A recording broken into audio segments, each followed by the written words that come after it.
We've given so far $171 billion. They've given, meaning they, meaning European Union, which is approximately the same size altogether as our economy. They've given about 20. So we're at 170, let's say, and they're at 20. You don't have to know too much about history to realize, or geography, to realize that they're a little bit more affected than we are, okay? So they've got to put up a lot more money because they're taking advantage of us like every other country did. That's why I ended NAFTA and replaced it with the USMCA, Mexico, But on Canada. this issue, Mr. President, I should know, I don't know any Democrats who have said they don't believe Putin would have invaded if you were president. But her question is, would you continue to give Ukraine money and weapons if you're elected? What's the answer? I have a very good relationship with President Zelensky because, as you know, he backed me up with the phony impeachment hoax number one when he said the president didn't do anything wrong. So that was I happen when you asked to like. him for an investigation So I happen to like. Yeah, weapons. that's right. And I was totally exonerated, by the way. Just a waste of time and money. You were impeached over that. You I were was impeached over that. But let's stay on topic here, Mr. President, because the question is, would you give Ukraine weapons I was and impeached funding? by a crazy woman named Nancy But Pelosi. the question here is, would you give Ukraine weapons and funding if you were I elected? would sit down. Let me just put it a nicer way.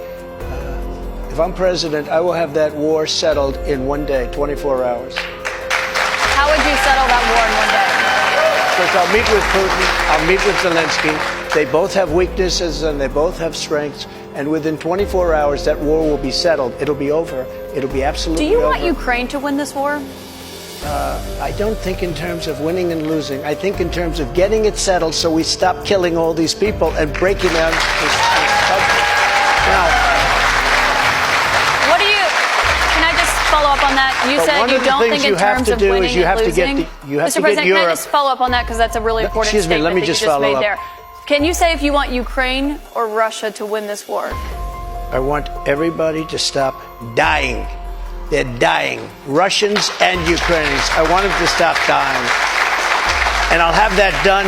I'll have that done in 24 hours. I'll have it done. You need the power of the presidency to do it. But you won't say that you want Ukraine to win. You know what I'll say? I'll say this. I want Europe to put up more money because they're in for 20 billion. We're in for 170, and they should be. And they should equalize. They have plenty of money. They should equalize. I got with NATO. But when I sat down, I got them to put up hundreds of billions of dollars that they weren't paying under Obama and Bush and all of these other presidents. That's why they're able to help them fight the war because of the money I got. But I want Europe. What's happening in Ukraine, excuse me. I want Europe to put up more money because they're laughing at us. They think we're a bunch of jerks. We're spending $170 billion for faraway land, and they're right next door to that land, and they're in for 20.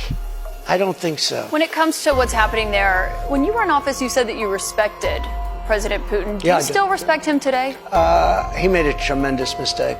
He was a smart guy, you know. I remember I said he was smart, she was smart. He said President Xi of China, right, is smart. Okay, 1.5 billion people. He's the ruler of 1.5 billion people. I said, yeah, he's a smart guy. How dare he say he's smart? Of course he's smart.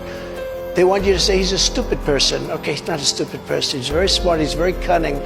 And Putin made a bad mistake, in my opinion. What was his mistake? His mistake was going in. He would have never gone in if I was president.